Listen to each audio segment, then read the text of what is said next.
मित्रमैत्रिणींनो, पुन्हा एकदा आपण व्यक्तिभिन्नतेच्या वेगवेगळ्या आस्पेक्ट्सचा किंवा आयामांचा विचार करण्यासाठी सज्ज आहोत. तसं पाहिलं तर मानवी आयुष्यामध्ये सगळ्यात महत्त्वाचं काय? असं मी तुम्हाला विचारलं, तर तुम्ही निश्चितच सांगाल, की माणसाची बुद्धी ही सगळ्यात महत्त्वाची आहे. एखाद्या व्यक्तीला मिळणारं यश, त्याच्या आयुष्यामध्ये त्याला मिळणारी मान्यता, समाज मान्यता, त्याला मिळणारं एकंदरीतच काय म्हणूया आपण सुख, समाधान आणि सगळ्याच प्रकारचा एक प्रकारचा ज्याला म्हणतो आपण मोठेपणा, हा त्याच्या असलेल्या बुद्धिमत्तेवरच अवलंबून असतो. दुसरी महत्त्वाची गोष्ट तुमच्या अशी लक्षात येईल, की माणूस आणि बाकीचे जे खालच्या लेव्हलचे किंवा खालच्या पातळीवरचे जे प्राणी आहेत, त्यांच्यामध्ये महत्त्वाचा फरक काय आहे? तर आपल्याला निसर्गाने खूप जास्त बुद्धी दिलेली आहे. वेगवेगळ्या प्रकारच्या माहितीचं संस्करण करून त्याच्यावरती पुढे सरकण्याची, त्याच्यावरती विशेष प्रकारच्या समस्या समाधानाची, अशी वेगवेगळी क्षमता मानवाला आहे, फक्त मानवालाच आहे. बाकी कोणत्याही प्राण्यामध्ये नाही. त्यामुळे बुद्धिमत्ता ही अत्यंत महत्त्वाची गोष्ट आहे, तुमच्या लक्षात येईल. तर आजचा आपला विषय आहे बुद्धिमत्तेची संकल्पना आणि भावनिक बुद्धिमत्ता. मी असं म्हटलं, की व्यक्तिभिन्नतेमध्ये बुद्धिमत्ता सर्वात महत्त्वाची आहे. तुम्ही कुठल्याही 2 व्यक्तींचा विचार करा मनातल्या मनात आणि तुमच्या लक्षात येईल, की जो माणूस माणूस त्यातला किंवा जी व्यक्ती त्यातली ही खूप हुशार आहे. ती फार वेगळ्या पद्धतीने प्रत्येक गोष्टीकडे बघते, प्रत्येक गोष्टीचा अर्थ लावते आणि आयुष्यामध्ये पुढे सरकते. बुद्धिमत्तेची व्याख्या जर करायचा प्रयत्न केला आपण, तर तुमच्या लक्षात येईल, की खरंच खूप अवघड आहे बुद्धिमत्तेची व्याख्या करणं. त्याचं कारण त्याची जी व्याप्ती आहे, ती बुद्धिमत्ता या शब्दाची व्याप्ती ही खूप मोठी आहे आपल्या आयुष्यामध्ये. आपण जे प्रत्येक गोष्ट करतो आयुष्यामध्ये, आपण दररोज उठतो, विचार करतो, कायम काम करतो, सगळ्या गोष्टीमध्ये आपल्याला बुद्धिमत्ता लागते. वेगवेगळ्या प्रकारच्या बुद्धीच्या आयामांचा, वेगवेगळ्या प्रकारच्या बुद्धीच्या प्रकारांचा त्याच्यामध्ये आपण उपयोग करत असतो. आपण असा विचार केला, की एखादा शेतकरी आहे, त्याला पेरणी करायची आहे. तर तो असा विचार करेल, की आता पाऊस येईल का? काय साधारणपणे वाटतंय? म्हणजे पाऊस येण्याची शक्यता, त्याचा जो अंदाज आहे आणि त्याचा जो अनुभव आहे, त्या अनुभवामुळे त्याला जो एक निष्कर्ष काढता येतो, त्या निष्कर्षांवर अवलंबून आहे, की तो आता पेरणी करेल की नाही. ह्याच्यासाठी सुद्धा एक प्रकारची बुद्धिमत्ता अपेक्षित आहे. तुम्ही असं म्हणाल, ही बुद्धिमत्ता कशी मोजायची? मानसशास्त्राच्या कुठल्या चाचणीमध्ये ही बुद्धिमत्ता मोजली जात नाही, हे तर खरंच आहे. परंतु ह्याचा अर्थ असा नव्हे, की ती बुद्धिमत्ता, बुद्धिमत्ता म्हणून आपण स्वीकारत नाही, नक्कीच स्वीकारतो. अशाच पद्धतीने प्रत्येक गोष्टीमध्ये आपल्याला आपलं विशेष जी क्षमता आहे बुद्धीची, ती वापरावी लागत असते. त्याचमुळे कुठल्या प्रकारच्या व्याख्या तुम्ही जर आत्ताच सुद्धा काढून पाहिलं, मी त्या दिवशी मागच्या वेळी पण म्हटलं तसं, की तुम्ही वेबवरती अवश्य वाचा. खूप वेगवेगळ्या पद्धतीची माहिती, नवीन माहिती तुम्हाला मिळेल, एकत्र केलेली मिळेल आणि अत्यंत सोप्या पद्धतीने तुम्हाला ती उपलब्ध होईल. परंतु असं लक्षात येईल, की बुद्धिमत्तेबद्दल किंवा बुद्धिमत्तेच्या व्याख्येबद्दल कुठल्याही प्रकारची सहमती नाही. वेगवेगळे तज्ञ आहेत. हे वेगवेगळ्या प्रकारचा अर्थ बुद्धिमत्तेचा लावत असतात आणि त्यातल्या विविध घटकांवर त्यांनी जोर दिलेला असतो, असं तुमच्या लक्षात येईल. परंतु सर्वसाधारणपणे जर आपण बुद्धिमत्तेच्या व्याख्येचा विचार केला, तर अमूर्त कल्पना, म्हणजे ज्याला आपण ॲब्स्ट्रॅक्ट थिंकिंग म्हणतो, अमूर्त कल्पना, निर्णय क्षमता आणि अध्ययन क्षमता, तसंच समस्या समाधान या 4 गोष्टी आपल्याला दिसून येतात, की लोकांनी मान्य केलेल्या आहेत, की हे बुद्धिमत्तेचे एकंदरीतच घटक आहेत किंवा ही कार्य आहेत असं म्हणूया. स्टर्नबर्ग आणि कॉफमन यांनी दिलेल्या व्याख्येप्रमाणे आपण स्वतःच्या अनुभवातून शिकतो, ज्ञान मिळवतो आणि संसाधनांचा योग्य वापर करून म्हणजे आपल्याकडे जे काही उपलब्ध सामुग्री आहे, त्याचा योग्य वापर करून आपण नवीन परिस्थितीशी जुळवून घेतो आयुष्यामध्ये आणि या सगळ्यासाठी जी बुद्धिमत्ता आपण वापरतो तीच महत्त्वाची आहे. समस्या समाधान करणे हेही त्यामध्ये आपल्याला अपेक्षित आहे. सामाजिक आणि सांस्कृतिक संदर्भ जे आहेत, आता हे पहा हा एक फार महत्त्वाचा मुद्दा आहे. कोण कोणाला हुशार समजेल, हे त्या विशिष्ट समाजावर अवलंबून आहे. कोणत्या प्रकारची हुशारी ही लोकांना जास्त अपेक्षित आहे, जास्त शाबासकी देण्यासारखी वाटते, स्तुत्य वाटते किंवा त्याचं कौतुक होतं समाजामध्ये, कोणत्या प्रकारची असेल ही सांस्कृतिक संदर्भ आहे, सामाजिक संदर्भ आहे. तर विशिष्ट समाजामध्ये महत्त्वाच्या ठरणाऱ्या ज्या गोष्टी आहेत, त्या वेगवेगळ्या असतात. आता समजा मासेमारी करून एखादं कुटुंब उदरनिर्वाह करत असेल, तर जो जास्तीत जास्त मासे मारून आणू शकतो, तो जास्त हुशार त्यांच्या दृष्टीने आणि काहीच चूक नाहीये. एखाद्या आदिवासी समाजामध्ये तुमच्या लक्षात येईल, की जर का ते खरोखरच शिकार करून प्राणी मारून खात असतील, तर कमीत कमी वेळामध्ये जास्तीत जास्त चांगल्या पद्धतीची शिकार मिळवणारा मनुष्य हुशार. म्हणजेच याचा अर्थ असा आहे, की प्रत्येक ठिकाणी असलेली, प्रत्येक समाजात, संस्कृतीमध्ये असलेली आव्हानं वेगळी आहेत आणि त्यामुळे आपण वेगवेगळ्या क्षमतांना महत्त्व देतो. प्रत्येक ठिकाणची ध्येय वेगळी आहेत. म्हणून बुद्धिमत्तेची संकल्पना सुद्धा खूप वेगवेगळी आहे. म्हणजे किती अवघड आहे हे सगळं. हे सगळं एखाद्या व्याख्येत बसवणं किंवा एखाद्या विशिष्ट प्रकारच्या संकल्पनेमध्ये त्याचा सगळ्याचा समावेश करणं, हे खरोखर खूप मुश्किल आहे तुमच्या लक्षात येईल. तर बोरिंग नावाच्या एका शास्त्रज्ञांनी असं म्हटलेलं होतं आणि ते खरोखर म्हणजे आपल्याला सगळ्यांनाच मान्य होईल, की बुद्धिमत्ता म्हणजे बुद्धिमापन कसोटी वापरून आपण जे मोजतो ते. आता तुम्ही म्हणाल ही काय व्याख्या आहे का? परंतु ही व्याख्या एवढ्यासाठी बरोबर आहे, की बुद्धिमत्तेचा कोणतं अंग, कोणता अंश, कोणता छोटासा भाग, अतिशय विशिष्ट असा भाग जो आपण मोजतो आहोत, तो भाग म्हणजे त्या विशिष्ट संशोधनासाठी, त्या विशिष्ट चर्चेसाठी आपण त्याला बुद्धी म्हटलेलं आहे. ठीक आहे? त्यामुळे प्रत्येक कसोटी वेगळी आहे, त्यातले घटक वेगळे आहेत. मी तुम्हाला अगदी सोपं उदाहरण सांगते. समजा एखादा संशोधक आहे.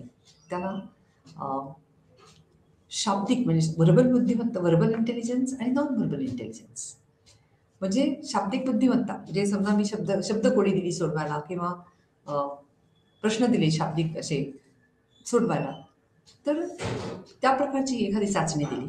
दुसरी एखादी चाचणी दिली ज्याच्यामध्ये शब्द नाहीत, तर आकृत्या आहेत, त्या पद्धतीचं समस्या समाधान आहे. तर समजा मला 100 विद्यार्थी असे हवेत, की ज्यांच्या दोन्ही प्रकारच्या बुद्धिमत्ता सारख्या म्हणजे नॉर्मल आहेत. म्हणजे ज्याला म्हणतो आपण सामान्य आहे, सामान्य पद्धतीने पातळीवर आहेत असं. तर असं आपल्याला मिळत नाही. कारण एखाद्या व्यक्तीची बौद्धिक शाब्दिक आणि अशाब्दिक अशी बुद्धिमत्ता ही वेगवेगळी असू शकते. आणि त्याचमुळे आपल्याला हा खूप मोठा पेच प्रसंग पडू शकतो. मानवी बुद्धीचा आवाका हा अफाट आहे. सखोल आणि विस्तृत असा आवाका आहे आणि परिस्थितीप्रमाणे आपण सगळे बदलत असतो. आपल्या अपेक्षा आयुष्याकडनं बदलत असतात आणि वय, शिक्षण, परिस्थिती आणि एकंदरीत बुद्धीला मिळणारं उत्तेजन या सगळ्याचा परिणाम त्याच्यावर होत असतो. बुद्धिमापनाचा जर आपण विचार केला तर विनय साहेबांनी 1916 साली 100 वर्षापूर्वी किंवा त्याहून अधिक गतिमंद मुलांचा अभ्यास केला. त्याच्यामध्ये त्यांनी मानसिक वय आणि शारीरिक वय असा अभ्यास केला. मला असं वाटतं तुम्ही अन्य विषयांचे विद्यार्थी असाल पहिल्यांदा किंवा तर तुम्हाला या सगळ्या गोष्टी कदाचित माहीत नसतील. परंतु खूप ज्याला म्हणतो आपण मान्यता प्राप्त अशी ही कन्सेप्ट आहे. ज्याला आपण आयक्यू किंवा बुद्धिमापन, बुद्धिमत्ता, बुद्धिगुणांक असं म्हणतो. तर स्टर्ननी 1912 साली एक चाचणी तयार केली. टर्मन यांनी असं सांगितलं, की बुद्धिगुणांक म्हणजे मानसिक वय भागिले शारीरिक वय गुणिले 100. आता हे मानसिक वय कसं काढायचं हो एखाद्या व्यक्तीचं? तर साधारणपणे आपण असं करतो, की कितीतरी शेकडो, हजारो मुलांना किंवा ज्या विशिष्ट वयोगटासाठी आपल्याला ती चाचणी तयार करायची आहे, त्या विशिष्ट वयाच्या व्यक्तींना ती चाचणी आपण आधी देतो. ती दिल्यानंतर सर्वसाधारणपणे किती टक्के विद्यार्थी कोणते प्रश्न सोडवू शकतात, त्यांचं वय काय आहे, याचा एक तौलनिक अभ्यास आपल्याला करावा लागतो. जेव्हा आपण प्रमाणीकरण करतो, मागच्या वेळी आपण म्हणलं होतं स्टँडर्डायझेशन असतं सायकॉलॉजिकल टेस्टचं राईट?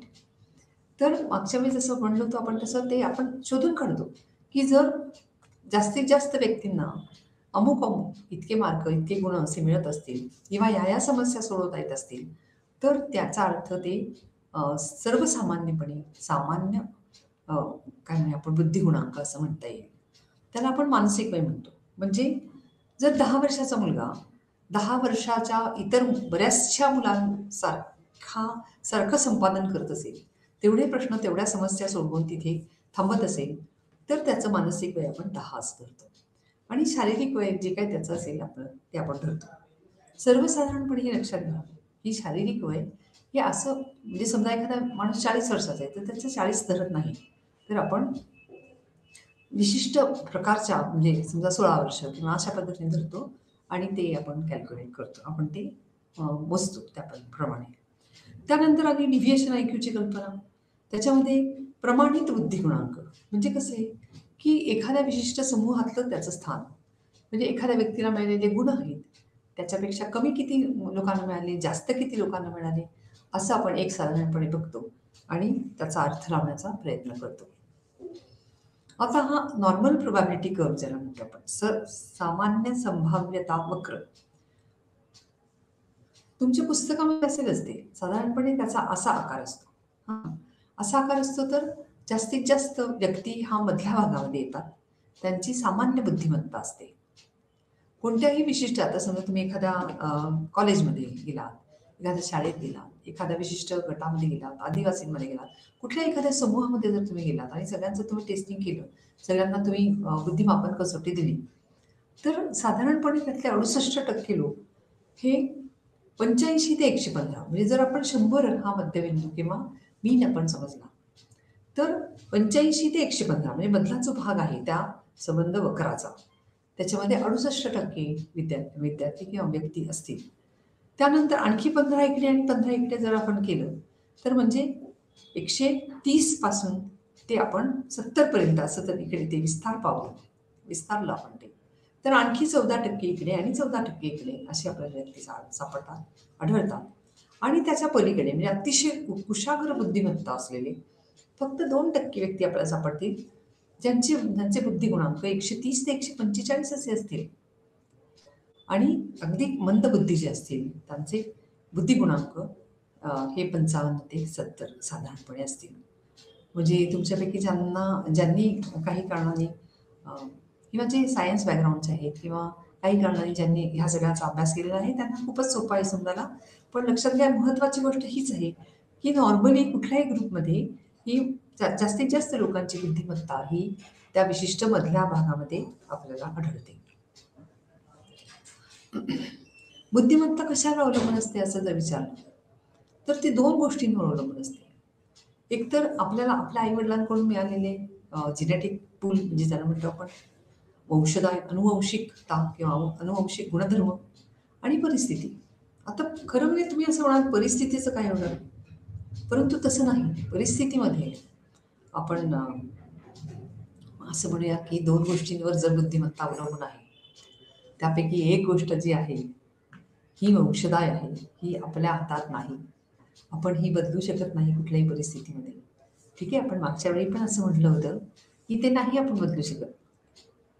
हो की नाही? त्यामुळे आपल्याला काय बदलता येईल? तर आपल्याला परिस्थिती बदलता येईल. आपण असं कुठेतरी म्हटलेलंच आहे बहुतेक. एकच मिनिट. हां. तर साधारणपणे परिस्थितीजन्य वंचितता जी असते, म्हणजे आता समजा एखादी व्यक्ती आहे ती अत्यंत म्हणजे गरीब कुटुंबातून आलेला आहे मुलगा किंवा मुलगी आणि त्यामुळे शिक्षणासाठी किंवा शिकण्यासाठी अध्ययन त्याला म्हणतो. शिकण्यासाठी गरजेची असलेली कुठलीही तिथे पार्श्वभूमी नाही. तिथे कुठली अवेलेबिलिटी किंवा ज्याला म्हणतो आपण सामाजिक पार्श्वभूमी, आर्थिक परिस्थिती आणि बुद्धीला उत्तेजन देण्यासाठी आवश्यक असलेलं वातावरण आपल्याला अपेक्षित आहे. याच्यामध्ये आईवडिलांचं शिक्षण, आईवडिलांची मुलाला उत्तेजन देण्याची वृत्ती, हे सगळंच त्याच्यामध्ये येणार आहे. आपल्याकडे खूप वेळा काय असतं, लहान बाळ आपल्याकडे झालं की त्याच्या अगदी बारशाला सुद्धा आपण त्याला सोन्या चांदीचे दागिने आणतो, परंतु आपण त्याला खेळणी नाही आणत. आपण असा विचार करतो की कशाला आणायचीत खेळणी, ती काय आत्ता खेळेल, 1-4 महिने खेळेल, उगाच पैसे वाया घालवायचे. अशा पद्धतीने आपण जर त्याच्याकडे दुर्लक्ष केलं, तर त्याच्या ज्ञानेंद्रियांना मिळणारं एक उत्तेजन जे आहे अपेक्षित आहे त्या वयामध्ये, ते उत्तेजन मिळणार नाही, लक्षात घ्या. आणि त्यामुळे बुद्धीला उत्तेजन देण्यासाठी आवश्यक असलेली वातावरण किंवा परिस्थिती नसेल, तर बुद्धी गुणांक त्या मानाने कमी येतो. जरी तो अत्यंत हुशार असेल मूळतः, म्हणजे ज्याला म्हणतो आपण अनुवंशाच्या दृष्टीने, तरी सुद्धा त्याला ती बुद्धी वापरता येत नाही. त्याचं कारण जसं आपण एखादा हिरा असतो त्याला पैलू पाडल्याशिवाय चमकत नाही, तसं असतं. त्यामुळे एका बाजूला अनुवंश आणि दुसऱ्या बाजूला परिस्थिती, अशा दोन्ही गोष्टी महत्त्वाच्या ठरतात. आणि मी म्हटलं तसं आहे, की आपल्याला वंशजात बदलता येत नाही, तर आपल्याला परिस्थिती बदलावी लागेल. याच्यावरती खूप संशोधन केलं लोकांनी. सुरुवातीच्या काळामध्ये अनुवंशाला फार महत्त्व दिलं गेलं. पण नंतर असं लक्षात आलं, की असं नाहीये. परिस्थितीलाही तितकंच महत्त्व आहे. परिस्थिती आणि अनुवंश यांचा एक कॉम्प्लेक्स अँड कॉम्प्लिकेटेड इंटरॅक्शन. त्याच्यामधली परस्पर क्रिया आहे बुद्धिमत्ता म्हणजे. तर अनुवंश त्यातल्या त्यात तोच म्हणजे ज्याला म्हणतो आपण एकसारखा ठेवण्यासाठी जुन्या मुलांवर खूप काम केलं गेलं. आता जुळ्या मुलांमध्ये 2 प्रकार असतात. एकांड जुळी आणि अर्थातच अनेकांड म्हणजे ज्याला म्हणतो आपण 2 म्हणजे समजा एक मुलगा आणि एक मुलगी होती बऱ्याच वेळा एकदम किंवा वेगवेगळी दिसणारी मुलं होतात 2. जर ती 2 मुलं एक्झॅक्टली म्हणजे अगदी बरोबर हुबेहूब एकसारखी असतील, तर ती त्याचं एकाच अंड्यातून 2 बाळं निर्माण झालेली असतात. एका फलित अंड्यातून म्हणजे फर्टिलाइज्ड एग ज्याला म्हणतो आपण, त्यातून ती 2 बाळं झालेली असतात. त्यामुळे त्यांचा वंशदाय हा त्यातल्या त्यात एक्झॅक्ट म्हणजे अगदी बरोबर तसाच असतो. आता ही मुलं जर एकत्र वाढवली गेली, तर त्यांच्या बुद्धीचा सहसंबंध म्हणजे एकाची बुद्धी आणि दुसऱ्याची बुद्धी यातला जर संबंध आपण विचारात घेतला, तर तो 0.86 इतका असतो म्हणजे खूप जास्त असतो. पण ती 2 मुलं जर आपण वेगवेगळीकडे वाढवली, तर त्यांचा सहसंबंध, त्यांच्या बुद्धीचा सहसंबंध हा 0.72 म्हणजे 72 इतका असतो. 0.72 इतका असतो. आता वेगवेगळी जी जुळी असतात म्हणजे एक मुलगा, एक मुलगी मगाशी म्हटलं तसं किंवा वेगळी दिसणारी जी बाळं असतात, ती भावंड असल्यासारखीच असतात. म्हणजे त्यांचं काही एकसारखं अनुवंश नाही. तरी पण जर आपण त्यांना एकत्र सांभाळलं, तर त्यांच्या बुद्धीचा सहसंबंध हा साधारणपणे 0.6 इतका असतो आणि भावंड साधी म्हणजे आपण जसे सगळे एका वेळी एकच जन्माला आलेलं भावंड यांना आपण एकत्र वाढवलं तर 0.47 इतकं असतं. मला असं वाटतं हे सगळं आपल्याला आपल्या पुस्तकांमध्ये दिलेलंच आहे. दत्तक मूल आणि पालक यांचा मात्र खरोखर काही संबंध नसतो. कारण का ते बाळ त्यांचं नसल्यामुळे अनुवंश वेगळा असतो आणि त्यामुळे बुद्धीचा सहसंबंधही खूप कमी येतो. सगळ्यात खालचं जे वाक्य आहे माझ्या दृष्टीने तेही फार महत्वाचं आहे बरं का, की वय जसं वाढेल तसं वंशजाचा प्रभाव हा वाढत जातो. त्याचमुळे जर समजा लहानपणी काही कारणाने परिस्थिती चांगली नसेल किंवा परिस्थिती उपयुक्त नसेल, तर ज्या गुणांना आपण वाव देऊ शकत नाही, जसं आपलं वय वाढतं त्या गुणांना आपण वाव देऊ शकतो. त्यामुळे तुम्ही असं सांगू शकाल कोणालाही तुमच्या मोठ्या माणसांना घरातल्या, की तुम्ही अजूनही ती विशिष्ट कृती किंवा ती विशिष्ट क्रिया किंवा तो विशिष्ट छंद जोपासू शकता. आता पुढची पिढी जी आहे म्हणजे आता आमची पिढी, तुमची पिढी, त्याच्या पुढची पिढी, छोटी मुलं 5, 6, 7, 8 वर्षाची मुलं कितीतरी अत्यंत हुशार आहेत असं तुमच्या लक्षात आलं. त्याचं कारण आता ऑनलाईन जेव्हा आपण शाळा चालू केल्या, तेव्हा पटापट ते शिकली सगळं, की कसं काय ते वापरायचं सगळं कॉम्प्युटर कसा वापरायचा किंवा ते लॉग इन कसं करायचं, काय नाही काय. जे काही आहे ते त्यांना पटपट समजून गेलं आणि त्यामुळे ती आपल्या लक्षात आलं, की खरोखर खूप हुशार आहेत ही छोटी मुलं. आपण इतकी छोटे होतो तेव्हा आपल्याला हे समजत नव्हतं. असं तुम्हाला सुद्धा वाटेल. परंतु परिस्थितीजन्य उत्तेजन त्यांना जे मिळतंय ना, त्यामुळे ते अशा पद्धतीने तयार होतंय. पण मगाशी मी म्हटलं तसं, की परिस्थिती जर वंचिततेची असेल, तर मात्र बुद्धिगुणांक कमी होतो. मला असं वाटतंय, की मी याचं एक उदाहरण देते आणि मग आपण पुढे सरूया. ते उदाहरण असं आहे, की असा एक असे अनेक संशोधनं झालेली आहेत, की ज्या गृहिणी घरी बसतात. अत्यंत आदराने आपण त्यांच्याविषयी बोलूया. कारण त्यांचा संबंध आयुष्य आपल्या कुटुंबासाठी त्या अ, काय म्हणूया आपण वापरतात किंवा दुसरं काही स्वतःचा विचार करत नाहीत. त्यामुळे आयुष्यभर कष्ट करत राहतात त्या आपल्यासाठी. परंतु त्यांच्या बुद्धीला मात्र फारसं काही उत्तेजन मिळण्यासारखी परिस्थिती घरामध्ये सर्वसाधारणपणे नसते. आणि जर ती तशी नसेल, तर त्यांच्या बुद्धीला जो आवश्यक वाव आहे तो मिळत नाही आणि त्यांचा बुद्धिगुणांक मात्र आपल्याला कमी असल्यासारखा आढळतो. साधारणपणे 10 वर्ष जर फक्त घरातली कामं कोणी करेल, तर त्याचा बुद्धिगुणांक कमी होतो, असं आपल्याला लक्षात येईल. त्याचमुळे आपल्या सरकारने शिक्षणाचा अधिकार, राईट टू एज्युकेशन अशा प्रकारचा एक कायदा काढलेला आहे 2009 मध्ये तुम्ही बघितलं असेल, ही समान संधी सगळ्यांना दिली पाहिजे, समान बौद्धिक उत्तेजन दिलं पाहिजे आणि मग त्यांना विकासाची संधी मिळू शकेल. त्यामुळे हे लक्षात घ्या की अनुवंश विकासाची उच्चतम मर्यादा ठरवतो. एक विशिष्ट मर्यादा, त्या पलीकडे जाऊ शकत नाही. समजा तुम्ही एखादा कुठला तरी विशिष्ट प्रकारचा एक प्राणी घेतला, समजा एखादं माकड पाळलं तुम्ही, चिंपांझी काहीतरी आहे, त्याला काहीतरी शिकवण्याचा प्रयत्न केला, 2-4 शब्द शिकेल त्यापेक्षा नाही. त्यामुळे अनुवंश ठरवतो की आपण कुठेपर्यंत जाऊ शकतो. प्रश्न हा आहे की त्या मर्यादेपर्यंत आपल्याला पोचायला हवं. आपल्याला जी शक्यता आहे जास्तीत, मागच्या वेळी आपण असं म्हटलं सेल्फ ॲक्च्युलायझेशनचा आपण मागे उल्लेख केला होता मास्लोच्या संदर्भात, आठवतच असेल तुम्हाला. तर त्या मर्यादेपर्यंत आपण स्वतःला घेऊन जाणं, पोचवणं हे सगळ्यात महत्त्वाचं आहे. आता संरचनात्मक आणि माहिती संस्करण अशा 2 पद्धतीने लोकांनी म्हणजे अनेक सिद्धांत मांडले किंवा विचार केला बुद्धिमत्तेचा. संरचनात्मक मध्ये कसं आहे की विविध आयामांचा, वेगवेगळे आस्पेक्ट्स जे आहेत बुद्धिमत्तेचे, जसं स्पियरमननी जी आणि एस अशा 2 घटकांचा अभ्यास केला, त्याला द्विघटक सिद्धांत असंच म्हणतो आपण. तर जी म्हणजे काय? जी म्हणजे जनरल. जनरल म्हणजे अशी बुद्धिमत्ता जी सगळ्या प्रकारच्या कामांमध्ये अपेक्षितच आहे, ती असल्याशिवाय आपण पुढे जाऊच शकत नाही, अशी एक जनरल बुद्धिमत्ता. आणि एस म्हणजे विशिष्ट वैशिष्ट्यपूर्ण बुद्धिमत्ता. म्हणजे एखादा कोणीतरी तुमच्या घरातला मुलगा असेल, तरुण मुलगा असेल, त्याला असं कुठलंही एखादं यंत्र मोडलं तर तो घेऊन बसतो आणि ते दुरुस्त करण्याचा प्रयत्न करतो. आता ही विशिष्ट बुद्धिमत्ता आहे, त्या विशिष्ट प्रकारची त्याला एक समस्या समाधानाची आवड आहे.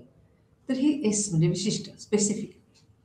थर्स्टननी सुद्धा तसं सांगितलं आहे की 7 मूलभूत क्षमता असतात. म्हणजे बघा, मी तुम्हाला सुरुवातीलाच म्हटलं की बुद्धीचा आवाका किती आहे, तर आपण कसा विचार करतो त्याच्यावरती ते अवलंबून आहे. थर्स्टन यांनी कसं सांगितलं की 7 मूलभूत क्षमता असतात. त्याच्यामध्ये शाब्दिक आकलन आहे, म्हणजे शब्द समजावून घेण्याची शक्यता, त्याचा नेमका अर्थ, त्या अर्थामध्ये बारकाईने आपण किती पुढे जाऊ शकतो, किती वेगळ्या प्रकारे ते इंटरप्रिट करू शकतो, त्याच्यावर आणखी काय संस्करण करू शकतो. शाब्दिक वारंवारिता, वेगवेगळे शब्द जे सुचतात आपल्याला विचार करताना, ती त्यांची वारंवारिता म्हणजे फ्रिक्वेन्सी. अंकविषयक क्षमता म्हणजे पटपट आपण गणित सोडवतो, एखाद्याला अंकगणित जमत नाही, एखाद्याला खूप छान आवडतं ते. अवकाश विषयक म्हणजे स्पेस, एखादी विशिष्ट जागा आहे ती कशी वापरायची किंवा त्याच्यामध्ये काय काय वेगवेगळ्या पद्धतीने आपण अरेंज करू शकतो अशा पद्धतीने. तर्कक्षमता किंवा स्मरणशक्ती आणि संवेदनाची गती. खरं म्हणजे असं अनेक गोष्टींचा आपण विचारच केलेला नसतो. जसं की मी तुम्हाला सांगते, पहा, आपण शेवटचं उदाहरण घेऊया, संवेदनाची गती. संवेदनाची गती म्हणजे काय नेमकं? आता समजा तुम्ही एखाद्या परीक्षेला बसलात, तर तुमच्या वर्गामध्ये असलेल्या इतर विद्यार्थ्यांपैकी कोणीतरी विद्यार्थी असा असेल की त्याला तो प्रश्न, समजा आता हल्ली एमसीक्यूज असतात, तुम्हाला तर माहिती आहे एमसीक्यूज सगळीकडेच असतात, म्हणजे बहुपर्यायी प्रश्न. तर तो बहुपर्यायी प्रश्न वाचून त्याचा अर्थ लावायलाच त्याला खूप वेळ लागतो. त्याला उत्तर येत असतं, पण त्याला हळूहळू हळू समजायला वेळ लागतो. त्यामुळे संवेदनाची गती ही अनेक वेळा ज्याला आपण स्पीड टेस्ट म्हणतो, म्हणजे गतीविषयक ज्या चाचण्या असतात, त्याच्यामध्ये जर आपल्या संवेदनाची गती कमी असेल तर आपल्याला कमी गुण मिळतील ही शक्यता दाट आहे.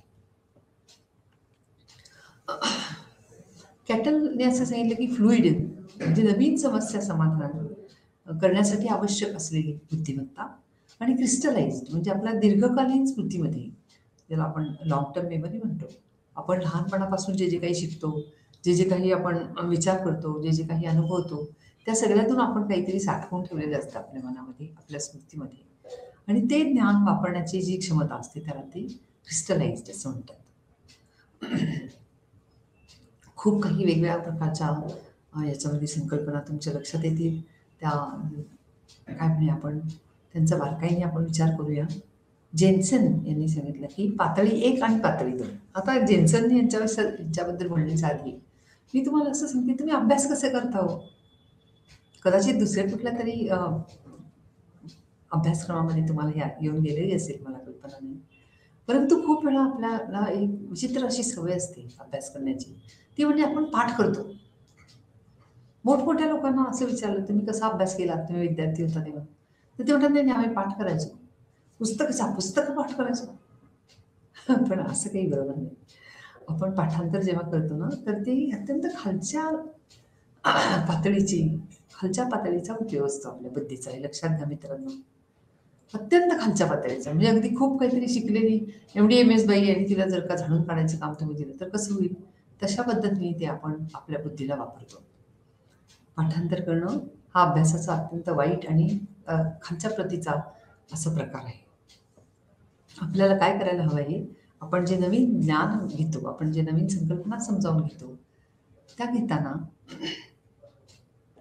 आपण ह्या आधी जे काही शिकलेलो आहोत, त्याच्याशी त्याचा संबंध जोडून आपल्याला ते जास्तीत जास्त अर्थपूर्ण करता आलं पाहिजे. आपण असं लिंक करता आलं पाहिजे. आपण त्याची एक साखळी तयार करता आली पाहिजे. की अरे हां, याच्यापुढे हे, याच्यानंतर हां, हे आपण शिकलो होतो. त्याचा संबंध याच्याशी असेल का? जास्तीत जास्त अर्थपूर्ण जर तुम्ही तो धडा किंवा तो जो काही तुमचा अभ्यास आहे तो केलात, तर तो तुमच्या स्मरणामध्ये पक्का बसतो. जर तुम्ही नुसतंच पाठांतर करण्याचा प्रयत्न केलात, तर ते तुम्हाला कदाचित परीक्षेच्या वेळी आठवतच नाही किंवा अर्धवट आठवतं. मध्येच जर का तुमचं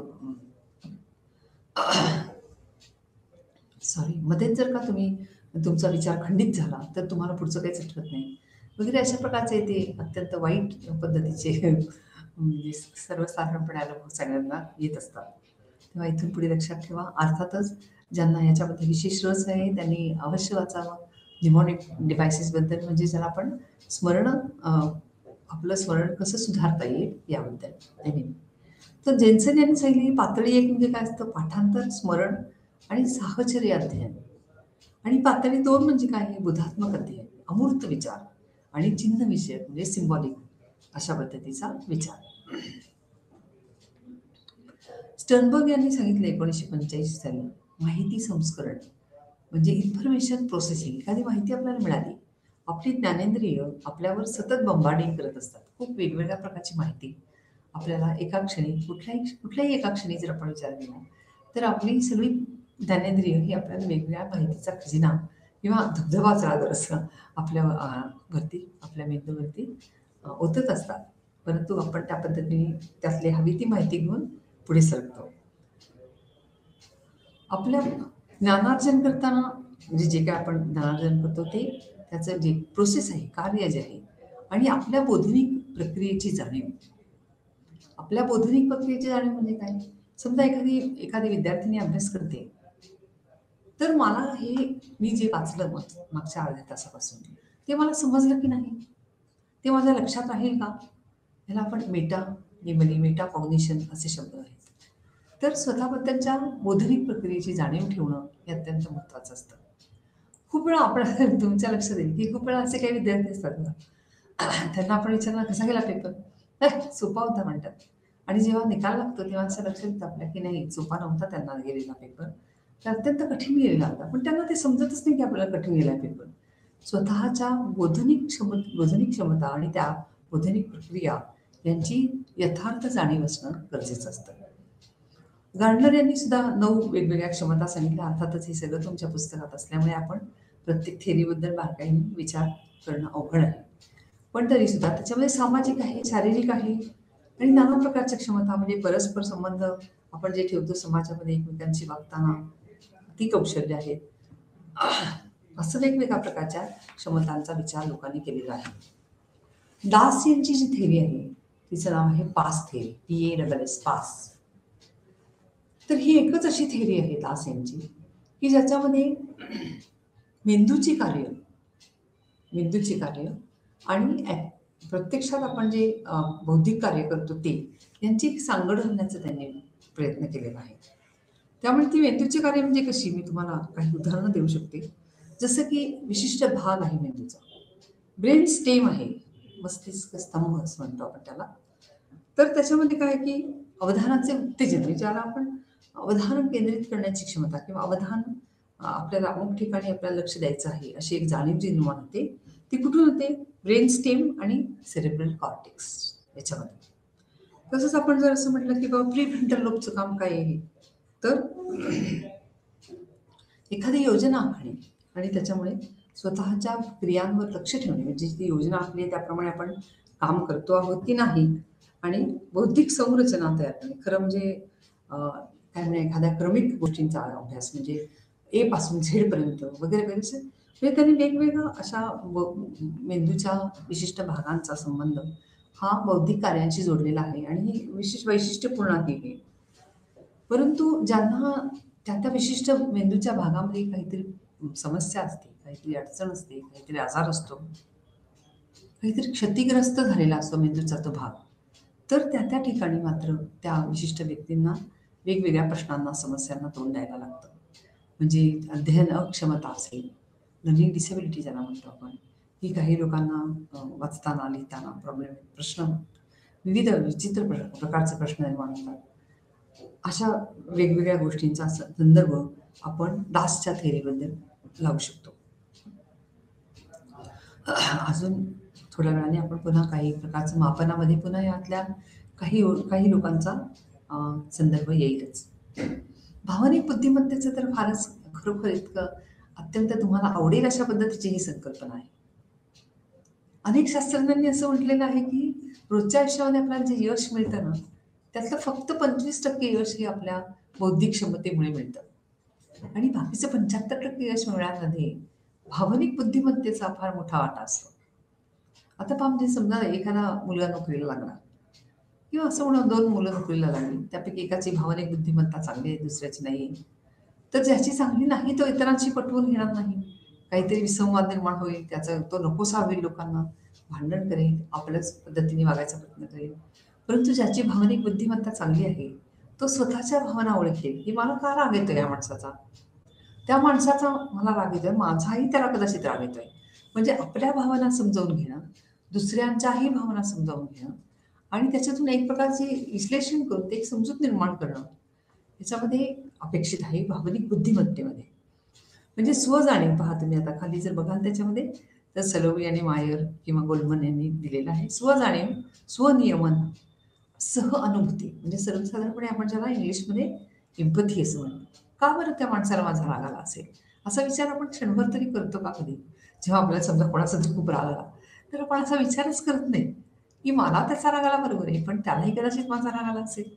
कदाचित माझंही काहीतरी चुकलं असेल त्याच्याशी वागताना. असा विचार आपण सहसा करत नाही. परंतु ज्यांची भावनिक बुद्धिमत्ता जास्त असते, ती व्यक्ती मात्र असा विचार करते. त्याला स्वतःच्या भावनांची जाणीव असते, दुसऱ्याच्या भावनांची जाणीव असते आणि या सगळ्याची एक समजूत निर्माण झाल्यामुळे त्याची सामाजिक कौशल्य ही अतिशय चांगली असतात आणि त्याचा खूप मोठा फायदा त्याला आयुष्यामध्ये होतो. त्यामुळे भावनिक बुद्धिमत्ता हा बुद्धिमत्तेचा एक अत्यंत काय म्हणूया आकर्षक असा भाग आहे असं तुमच्या लक्षात येईल. खरं म्हणजे भावनिक बुद्धिमत्तेबद्दलही आपल्याला खूप काही बोलता येईल. मी तुम्हाला म्हटलं तसं आहे. भावनिक बुद्धिमत्ता आपल्याला वाढवता येते बरं का. आपण जर प्रशिक्षण घेतलं, विचार केला, काहीतरी त्या पद्धतीने आपण शिक्षण घेतलं तर आणि त्याचा प्रयत्न केला तर रोजच्या आयुष्यामध्ये आपण ज्या विशिष्ट युक्त्या सांगितलेल्या आहेत शास्त्रज्ञांनी, त्याप्रमाणे जर पुढे सरकलो, नुसतं वय वाढून भावनिक बुद्धिमत्ता नाही वाढत मित्रांनो, लक्षात घ्या. तुम्ही अशी एखादी वृद्ध व्यक्ती पाहिली असेल, की ती कधीच कुणाचं ऐकत नाही, तिरसटपणानेच वागते किंवा आरडाओरडाच करते किंवा काय असेल ते. भावनिक बुद्धिमत्ता ही फक्त वयाने वाढत नाही, तर आपल्याला त्या प्रकाराने स्वतःमध्ये बदल करण्याची आवश्यकता आहे. आता मापनं जी आहेत, म्हणजे बुद्धिमत्ता मापन गिलफोर्डनी एक असं आपण काय म्हणूया आपण त्रिमिती म्हणजे एक ठोकळा जर असा बघितला आपण एखादा, तुमच्या पुस्तकामध्ये याची नक्कीच आकृती असेल. तर त्रिमिती प्रारूप आहे त्याच्यामध्ये माहिती, प्रक्रिया आणि फलित. म्हणजे जी माहिती आपल्याला मिळते त्याच्यावर आपण जी प्रक्रिया करतो आणि जे आउटपुट किंवा फलित आपल्याला मिळतं. असं मिळून त्यांनी वेगवेगळे घटक त्याच्यातून काढले. 120, 150, 180 असे खूप बारकाई विचार करून विल्फोर्ड यांच्या सिद्धांतामध्ये ते मापन करण्याचा प्रयत्न केला गेला.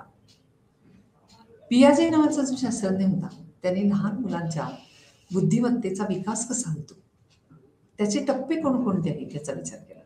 आणि हे सुद्धा बरोबर खूप अत्यंत ज्याला म्हणतो आपण उपयोगाचं आहे, ॲप्लिकेशन ओरिएंटेड आहे किंवा ज्याला म्हणतो रोजच्या आयुष्यामध्ये त्याचा तुम्हाला उपयोग होईल. जर तुम्ही पियाजेची थेअरी मुळापासून वाचली, तर तुमच्या असं लक्षात येईल की खरोखर लहान मुलांना कोणत्या प्रकारचं बौद्धिक उत्तेजन दिलं पाहिजे. ती कुठल्या टप्प्यावर आहेत आता. आपल्या घरात असलेलं लहान मूल कोणी असेल, भाऊ असेल, भाचा असेल, भाची असेल, कोणतरी असेल. तर कुठल्या प्रकारचं बौद्धिक उत्तेजन त्यांना अपेक्षित आहे आणि काय छोटे-छोटे प्रयोग सुद्धा पियाजेने दिलेले आहेत. तेही खरोखर खूप चांगले आहेत. ह्या सगळ्यात तुमच्या असं लक्षात येईल की वेगवेगळ्या कल्पना आहेत बुद्धीच्या आणि बुद्धिमत्तेच्या संदर्भात.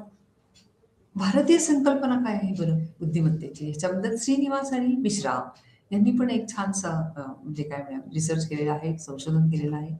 त्याच्यात त्यांनी असं सांगितलं की बोधनिक, भावनिक, सामाजिक, पेशाविषयक म्हणजे रोजच्या आयुष्यामध्ये आपण कुटुंबात कसं वागतो, याचा संबंध सुद्धा भारतातले लोक बुद्धिमत्तेशी जोडतात.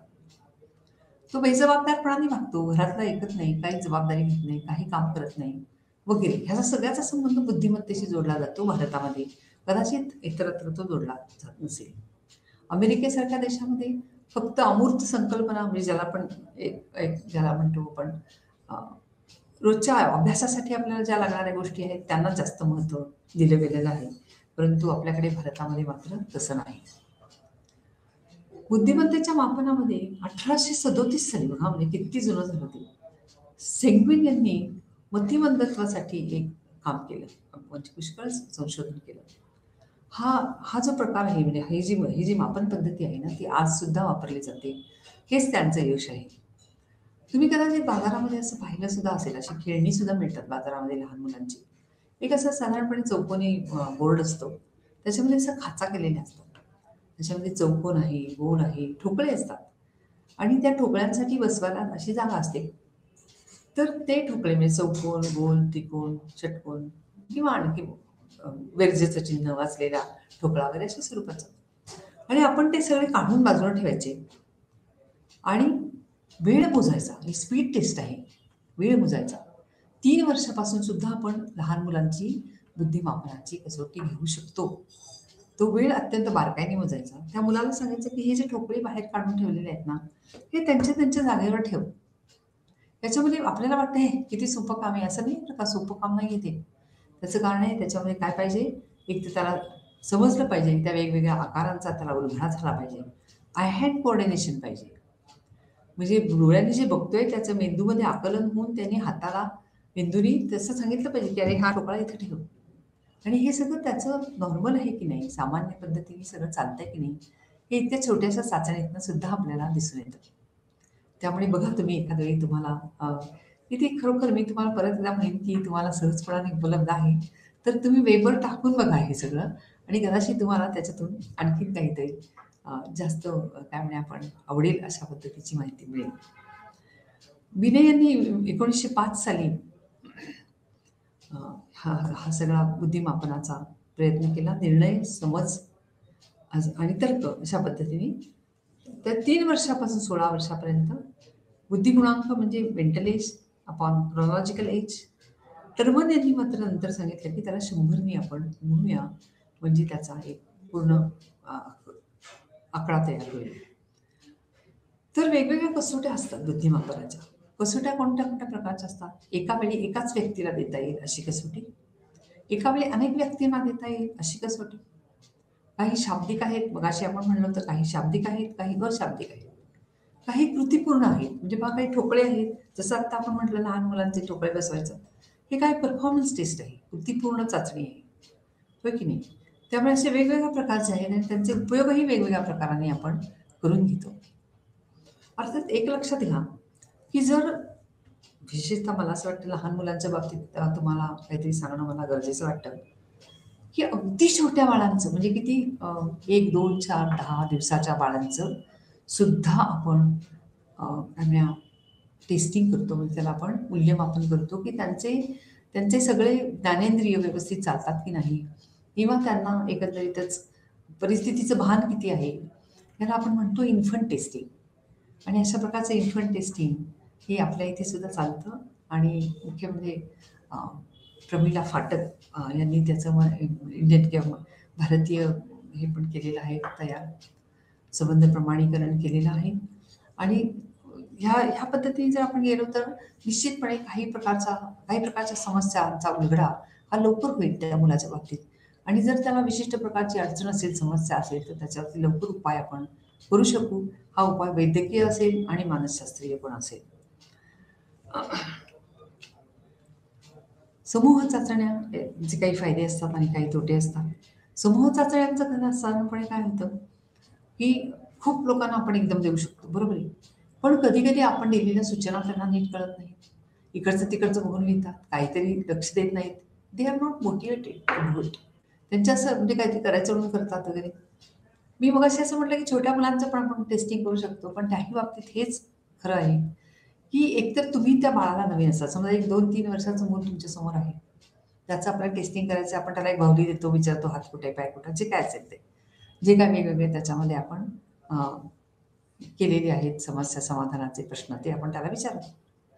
परंतु तुम्ही त्याच्या ओळखीचे नसता, त्यामुळे त्याला ते आवडतच नाही सगळं. तो आपल्या आईला सोडत नाही. मग बऱ्याच वेळा आईला सांगतो आपण की तुम्ही पण बसा, तुमच्या मांडीवर त्याला घेऊन बसा बाळाला. असं जरी असलं तरी सुद्धा त्या सगळ्या नवीन नवख्या सगळ्या वातावरणाचा परिणाम होतो. माझं असं म्हणणं आहे की जर त्या व्यक्तीला इच्छा नसेल ती टेस्ट द्यायची, जर त्या बाळाला कम्फर्टेबल वाटत नसेल, जर त्या बाळाला असं म्हणजे त्याच्यामध्ये आपण रस घ्यावा असं वाटत नसेल, तर ती संबंध चाचणी आपल्याला परत द्यावी लागते. हे लक्षात घ्या. जेव्हा आपण असं आपल्या लक्षात येईल, आणि हे फक्त लहान मुलांच्या बाबतीत नाही बरं का, मोठ्याही मुलांच्या बाबतीत असं होतं कधी-कधी, की त्यांना काही रस नसतो. काहीतरी प्रकारच्या भावनिक समस्या असतात. जसं की डिप्रेशन आहे किंवा अनेक प्रकारच्या अनेक समस्या असतात. त्याच्यामध्ये त्यांना असं वाटतच नसतं की ही समस्या ही आपण टेस्ट घ्यावी किंवा ही चाचणी आपण करावी. तर अशा वेळी आपण कुठल्याही प्रकारचं त्याच्यातून निष्कर्ष काढू नये आणि पुन्हा एकदा तशाच प्रकारची दुसरी चाचणी किंवा तीच चाचणी द्यावी. रेव्हन्स प्रोग्रेसिव्ह मेट्रायसिसबद्दल थोडक्यात सांगायचं म्हणजे वेगवेगळ्या प्रकारचे आकृत्या दिलेल्या असतात. आपला पेपर पेन्सिल टेस्ट आहे, म्हणजे आपण कागद आणि पेन्सिल याच्यावरती सोडवू शकतो. तर वेगवेगळ्या प्रकारच्या आकृत्या दिलेल्या असतात. त्याचे छोटे छोटे असे मला असं वाटतं 9 हे असतात, म्हणजे काय म्हणूया आकृत्या असतात. त्यातला एक एक छोटासा भाग हा रिकामा सोडलेला असतो आणि खाली पर्याय दिलेले असतात की ह्यातला कुठला तिथं बसेल बरोबर. आता त्या सगळ्या आकृत्यांमध्ये एक विशिष्ट प्रकारचा बदल होत असतो. पहिली दुसऱ्यापेक्षा वेगळी, दुसरी तिसऱ्यापेक्षा वेगळी, अशा पद्धतीने त्या काहीतरी एक विशिष्ट प्रकारचा बदल होतो आणि तो बदल कोणता आहे ते चाणाक्षपणे आपल्याला समजून घ्यावं लागतं, तरच आपण बरोबर उत्तर देऊ शकतो. याच्यामध्ये 3 प्रकार आहेत. रंगीत जी आहे टेस्ट, त्यातली रंगीत जी चाचणी आहे ती 5 ते 11 या वयोगटासाठी आहे. त्याच्यामध्ये त्या आकृत्यांना रंग पण दिलेले आहेत आणि त्यामुळे ते मुलांना फार सोपं पडतं, सोडवायलाही आवडतं. स्टँडर्ड प्रोग्रेसिव्ह मेट्रायसिस म्हणजे 6 ते 80 पर्यंत वयोमर्यादा आहे. तुमच्या लक्षात येईल पहा, म्हणजे किती विचाराने आणि किती प्रयासाने हे सगळं कष्टाचं काम लोकांनी पूर्ण केलेलं आहे आपल्यासाठी. आणि हे सामान्य माणसांसाठी आहे. आणि ॲडव्हान्स जी आहे ती अत्यंत कुशाग्र बुद्धीचे जे लोक आहेत, म्हणजे ते ॲडव्हान्स स्टँडर्डमध्ये सगळे प्रश्न सोडवून टाकतात आणि तरी पण त्यांना असं वाटतं की ठीक आहे, हे सगळं सुटले, पण पुढे काय. त्यांच्यासाठी ॲडव्हान्स प्रोग्रेसिव्ह मेट्रायसिस नावाची टेस्ट आहे. एकंदरीतच सांस्कृतिक परिस्थितीचा जो प्रभाव पडत असतो, सांस्कृतिक परिस्थितीचा जो प्रभाव त्या चाचणी तयार करणाऱ्याच्या मनावर, त्याच्या एकंदरीत ज्या कल्पना त्यांना सुचतात त्याच्यावर सगळाच होत असतो. आणि त्यामुळे तुम्ही लक्षात घ्या, आता समजा जर एखादी अमेरिकेत तयार केलेली चाचणी आहे, ती आपल्या खेडेगावातल्या मुलांना दिली तर जरा अवघडच पडेल त्यांना. तात्पर्य काय आहे की विशिष्ट समाजामध्ये, संस्कृतीमध्ये तयार केलेली टेस्ट ही त्या त्या समाजामध्ये आणि संस्कृतीमध्ये असलेल्या विद्यार्थ्यांना उपयोगी पडते. पण असं न होता सगळ्यांना सारख्याच पद्धतीने ती उपयोगी पडावी म्हणून culture free test, culture fair test वगैरे अशा पद्धतीने त्या वेगवेगळ्या संकल्पना आहेत. ड्रॉम अँड टेस्टबद्दलही निश्चितपणे तुम्ही वाचा. याच्यामध्ये खूप छान आणि सोप्या पद्धतीने समजावून सांगितलेलं आहे की एखाद्या लहान मुलाचं आपल्याला समजा बुद्धिमापन करायचं आणि आपल्याला जर काहीच चाचणी नाही आता, तर आपण काय करायचं, त्याला एक कोरा कागद द्यायचा आणि त्याला सांगायचं की तू एका माणसाचं चित्र काढ. तर तो कशा पद्धतीचं चित्र काढतो याच्यामध्ये त्याला आपण ड्रॉइंगची ही टेस्ट नव्हे, म्हणजे त्याला चित्रकला किती येते ही नाही आपल्याला बघायचं आहे. तर तो त्याला 2 हात, 2 पाय, डोळे, नाक, केस, बोटं किंवा भुवया वगैरे हे सगळं काढतो की नाही, याच्या पद्धतीने आपण त्याला गुण देत असतो आणि त्या पद्धतीने आपण त्याचं अनालिसिस पुढे, विश्लेषण पुढे करत असतो. त्यामुळे बालबुद्धिमापन हा एक वेगळाच प्रकार आहे आणि ज्यांना त्याच्यात विशेष रस निर्माण होईल त्यांनी अवश्य पुढे जाऊन अशा प्रकारचं ट्रेनिंगही उपलब्ध आहे आपल्याकडे महाराष्ट्रामध्ये, की छोट्या बाळांचं सुद्धा आपण बुद्धिमापन करू शकतो. अभिक्षमता म्हणजे सुप्त गुण. सुप्त गुण एखाद्या विशिष्ट गोष्टीचं ज्ञान मिळवण्याची क्षमता. म्हणजे समजा एखादा मुलगा इंजिनिअरिंगला जातो म्हणला, पण त्याला झेपेल का, इंजिनिअरिंग जमेल का, आवडेल का? त्याचे म्हणजे कशा पद्धतीने यश मिळेल, हे सगळं आपण अभिक्षमतेमधून म्हणजे ॲप्टिट्यूड ज्याला म्हणतो आपण, त्याच्यामधून आपण समजावून घेत असतो. जर एखाद्या 2 गोष्टी येतात. आता जेव्हा आपल्याकडे करिअर काउन्सिलिंगला किंवा समुपदेशनासाठी विद्यार्थी येतात, तेव्हा काय आपण बघतो, अभिक्षमता बघतो, बुद्धिमत्ता बघतो. पण खूप वेळा काय असतं, तो मुलगा म्हणतो, "हे, जरी मला येत असलं तरी मला आवडत नाही ना ते करायला. मी काय करू? मला नाही जायचं इंजिनिअरिंगला." मला असं वाटतं तुमच्या लक्षात येतंय मी काय म्हणते ते. आवड नसेल तर नुसती अभिक्षमता उपयोगाची नाही. आणि नुसती आवड असेल आणि अभिक्षमता नसेल तरी उपयोगाचा नाही. म्हणजे आवड आणि नैसर्गिक कल ज्याला म्हणतो आपण, की ज्ञान मिळवण्याची शक्यता त्या विशिष्ट विषयामध्ये हे असेल तरच उच्च संपादन आपल्याला दिसून येतं. ह्याच्यामध्ये सुद्धा खूप वेगवेगळ्या प्रकारच्या चाचण्या आहेत. तुमच्या लक्षात येईल या चाचण्यांचे बरेच फायदे आपल्याला मिळत असतात. याच्यामध्ये सुद्धा बऱ्याच वेळा काय होतं लक्षात येईल, अभिक्षमता ही वेगवेगळ्या प्रकारची असू शकते. शेकडो प्रकारच्या अभिक्षमता आपल्या लक्षात येतील. जसं की समजा एखाद्याला गाण्याची आवड आहे, म्युझिकल ॲप्टिट्यूड, इंजिनिअरिंग ॲप्टिट्यूड किंवा क्लेरिकल ॲप्टिट्यूड. एखाद्याला कशाची आवड असेल, तर त्या विशिष्ट चाचणीमध्ये आपण जे काही मोजलं जातं ते आपण मोजतोच आहोत. परंतु जे मोजलं जात नाही त्याची आवड असेल तर मला असं वाटतं तुम्हाला लक्षात येतंय मी काय म्हणते ते. त्या विशिष्ट चाचणीमध्ये अमुक इतके 10, 20, 30 किती मोजणार? किती प्रकारची अभिक्षमता मोजणार? त्याच्या पलीकडे जाऊनही काही प्रकारच्या अभिक्षमता असू शकतात. आणि एक मानसशास्त्रज्ञ म्हणून किंवा एक मानसशास्त्राचा विद्यार्थी म्हणून आपण याचा विचार निश्चितपणे केला पाहिजे. मी त्याही दिवशी म्हटलं होतं तुम्हाला मागच्या वेळी, की तुम्ही हे सगळं सध्या स्वतःबद्दल विचार करण्यात विचार करण्याचा प्रयत्न करा. म्हणजे आपल्याला नेमकी कशाची आवड आहे? आपण कशामध्ये चांगलं यश मिळवू शकतो? आपल्याला नेमकं काय करायचं आहे? कशामध्ये पुढे गेलं की आपल्याला आनंद मिळतो? आपला नैसर्गिक कल कुठे आहे? हे ज्याला समजलं ना, तो खूप पुढे जातो मित्रांनो. लक्षात घ्या. तुम्हाला पंडित भीमसेन जोशींचं उदाहरण तर माहीतच असेल. ते किती छोटे होते, 8-10 वर्षाचे होते, जेव्हा ते घर सोडून निघून गेले. कशासाठी? तर गाणं शिकण्यासाठी. त्यांच्या खिशात पैसे नव्हते, पायात चप्पल नव्हती. परंतु ते एकेका रेल्वे स्टेशनवर दुसऱ्या रेल्वे स्टेशनवर जायचे. तिथे गाणं म्हणायचे. लोक त्यांना 4 पैसे द्यायचे. त्याच्यातून ते खायचे, प्यायचे, पुढे जायचे. अशा पद्धतीने ते गुरुच्या घरी गेले आणि ते गाणं शिकायला त्यांनी सुरुवात केली. मला असं वाटतं जोपर्यंत आपल्याला हे कळत नाही, की आपल्यामध्ये निसर्गाने ठासून भरलेल्या क्षमता, अभिक्षमता म्हणजे इंटेलिजन्स आणि ॲप्टिट्यूड हे दोन्ही काय आहे? हे जोपर्यंत आपल्याला कळत नाही, तोपर्यंत आपण स्वतःच्या विकासाला योग्य ती गती देऊ शकत नाही. त्यामुळे हे लक्षात घ्या, ह्या सगळ्या गोष्टी आपल्याला पहिल्यांदा लागू होतात आणि त्या लागू केल्यानंतरच आपण त्याचा दुसऱ्यासाठी विचार करू शकतो. त्यामुळे ह्या आजच्या आपल्या संबंध भागामध्ये मला असं वाटतं, आपण हे जे काही सगळं बोललो त्याच्यामध्ये विशेष महत्त्वाचं हे होतं, की बुद्धिमत्ता ही वेगवेगळ्या प्रकारची असू शकते. ती सगळीच मोजली जाते असं नाही. आणखीन एक महत्त्वाची गोष्ट लक्षात घ्या, ह्या चाचण्यांचा अत्यंत वाईट पद्धतीने उपयोग केला जातो अनेक वेळा. वाईट पद्धतीने अशासाठी, की त्याच्यामुळे दुसऱ्याचं नुकसान होईल. ज्याच्यामुळे त्या विशिष्ट व्यक्तीला एक प्रकारचा अनफेअर म्हणजे ज्याला म्हणतो आपण अन्यायकारक अशा वर्तणुकीला तोंड द्यावं लागेल. आणि समजा एखाद्या मुलाला समजा असेलही त्याचा बुद्धिगुणांक कमी आणि त्याला जर सांगितलं, त्याच्या आई-वडिलांना सांगितलं, त्याच्या पालकांना, शिक्षकांना सगळ्यांना सांगितलं, की नाही, नाही याची बुद्धिमत्ता कमी आहे. तर त्या मुलाच्या मनामध्ये काय-काय प्रकारच्या भावना निर्माण होतील. त्याला खूप न्यूनगंड निर्माण होईल. त्याला खूप म्हणजे प्रत्यक्ष वावरताना त्याला पुष्कळ अडचणींना तोंड द्यायला लागेल. लोकं त्याच्याकडे बोटं दाखवतील. त्याला मित्र मिळणार नाहीत. वर्गामध्ये कोणी त्याला विचारणार नाही. कोपऱ्यात बसून राहील. त्याच्या व्यक्तिमत्त्वामध्ये वेगवेगळ्या प्रकारच्या अडचणी निर्माण होतील आणि त्याचा संबंध भविष्यच म्हणजे एका अर्थाने झाकोळलं जाईल. त्यामुळे बुद्धिमत्ता मापन हा एक अत्यंत गंभीर विषय आहे.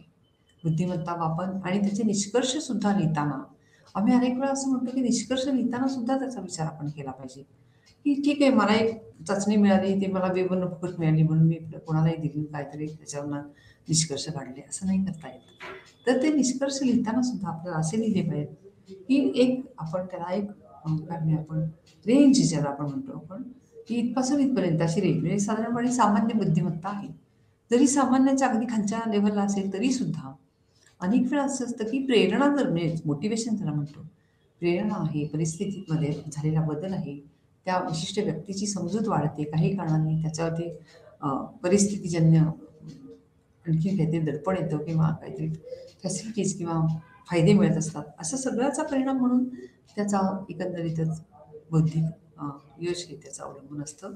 परंतु अशा पद्धतीने आपण खूप काळजीपूर्वक ह्या सगळ्या टेस्ट वापरल्या गेल्या पाहिजेत आणि हा जो काही त्याला म्हणतो संशोधन हे जे काही केलेलं आहे ते अशासाठीच केलेलं आहे, की ह्या सगळ्याचा विचार करून रोजच्या आयुष्यामध्ये आपण आपल्यासाठी आणि इतरांसाठी चांगल्यात चांगली परिस्थिती कशी निर्माण करू.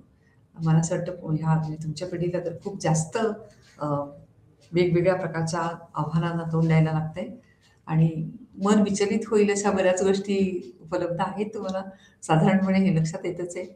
परंतु हे जे आपल्याला करायचं आहे ते आपल्या विशिष्ट आता पहा ह्या ज्या चाचण्या आहेत, जसं की डी-ए-टी आहे, डिफरन्शियल ॲप्टिट्यूड टेस्ट. त्याच्यामध्ये खूप मोठी टेस्ट आहे. तुम्ही एखादी टेस्ट घेऊन त्याचा अभ्यास करायला लागलात, तर तुमच्या असं लक्षात येईल की ती तयार करताना किती कष्टाने आणि किती बारकाईने तयार केलेली आहे. त्या सगळ्या विशिष्ट प्रकारच्या अभिक्षमतांचा विचार करून मग आपण हे करू शकतो. भौतिक चाचण्या, अभिक्षमतेच्या चाचण्या, बौद्धिक चाचण्या आणि संपादनविषयक चाचण्या यांच्या बाबतीत आणखी एक गोष्ट सगळ्यात महत्त्वाची आहे, की संपादनविषयक चाचण्या ज्या असतात, हे समजा तुम्ही आता हा कोर्स तुम्ही घेतला, हे पुस्तक तुम्ही वाचलं एखादं, तर त्या पुस्तकातनं तुम्ही काय शिकलात याच्यावरती असलेली चाचणी म्हणजे संपादन चाचणी. बुद्धिमापन चाचणी म्हणजे आत्ता तुमच्याजवळ काय आहे? वर्तमानामध्ये तुमची क्षमता किती आहे बौद्धिक कार्य करण्याची म्हणजे बुद्धिमापन आणि तुम्ही भविष्यामध्ये काय करू शकाल म्हणजे अभिक्षमता. त्यामुळे या तिन्हीचा विचार त्याच्यामध्ये घेतला गेला पाहिजे आणि कुठल्याही प्रकारे त्याचा अ, चुकीचा अर्थ लावता कामा नये. अभिक्षमता ही एखाद्या गोष्टीत यश मिळवण्याची शक्यता आहे. मी तुम्हाला मगाशी जसं म्हटलं, की भविष्यातली शक्यता आहे आणि ही भविष्यातली शक्यता जी आहे ती आपल्याला प्रत्यक्षात आणताना खूप बऱ्याच अडचणींना तोंड द्यायला लागू शकतं. समूह चाचण्यांमध्ये सुद्धा मी अनेक वेळा असं म्हणते, की अ, खूप अवघड असतं. समजा अगदी 15-20 जरी विद्यार्थी आपल्यासमोर असले, तरी प्रत्येकाला प्रत्येक गोष्ट समजली आहे की नाही याची आपण खात्री करून घ्यायला लागते आणि खूप वेळा म्हणजे निव्वळ लेबलिंग ज्याला म्हणतो आपण. म्हणजे निव्वळ एखादी व्यक्ती कमी बुद्धीची आहे असं लेबलिंग नव्हे किंवा असा शिक्का मारणं नव्हे. तर ही व्यक्ती हा मुलगा खूप हुशार आहे असा जर शिक्का मारला आपण. गिफ्टेड आहे, कुशाग्र बुद्धीचा आहे असा जर शिक्का मारला आपण, तरी सुद्धा काही प्रकारचे त्याच्या व्यक्तिमत्वावरती परिणाम होऊ शकतात. एक शक्यता अशी आहे की तो इतरांना तुच्छ लेखाला लागेल. शक्यता अशी आहे की त्याच्यासाठी मी म्हणजे कोण? एक प्रकारचा त्याला अहंकार निर्माण होईल, सुपिरियरिटी कॉम्प्लेक्स निर्माण होईल आणि अशा पद्धतीने जर का तो वागत राहिला, तर समाजामध्ये त्याचं जे संबंध देवाणघेवाण आहे किंवा सामाजिक परिस्थितीवर त्याचं जे इंटरॅक्शन आहे, त्याला म्हणतो आपण, ती त्याच्यावर फरक पडू शकतो आणि या सगळ्याचा परिणाम म्हणून पुन्हा त्याला भविष्यामध्ये काही अडचणींना तोंड द्यावं लागतं. ह्या सगळ्याचा नीट विचार करा आणि जेव्हा आपण एखाद्या एखाद्याच्या बुद्धीविषयी कोणतंही अनुमान काढतो, तेव्हा नेहमी हे लक्षात ठेवा, की त्या व्यक्तीला काय जमेल. अनेक प्रकारच्या समस्या मगाशी आपण जेव्हा दासची थेअरी बघत होतो, तेव्हा लक्षात आलं आपल्या, की काही मुलांना गणित अजिबात सोडवता येत नाही. त्यांना तुम्ही तारे जमी पर नावाचा पिक्चर पाहिला असेल. त्यांना अक्षरांची उलटापालट होते किंवा बेरीज आणि गुणाकार यांच्या चिन्हांमध्ये त्यांच्यामध्ये गोंधळ होतो. तर अशा नाना प्रकारच्या अडचणी असतात आणि ह्या सगळ्या अडचणी त्यांचा काही इलाज चालत नसतो. ते असं नाही की त्यांना बुद्धी कमी असते, परंतु मेंदूच्या विशिष्ट भागाच्या क्षतिग्रस्त होण्यामुळे ते सगळं काही झालेलं असतं आणि त्या सगळ्या गोष्टीतून त्यांना बाहेर काढण्यासाठी त्यांना काय शक्य आहे करणं हे शोधून काढलं पाहिजे आपण आणि त्या दृष्टीने आपल्याला तो विचार करणं भाग आहे.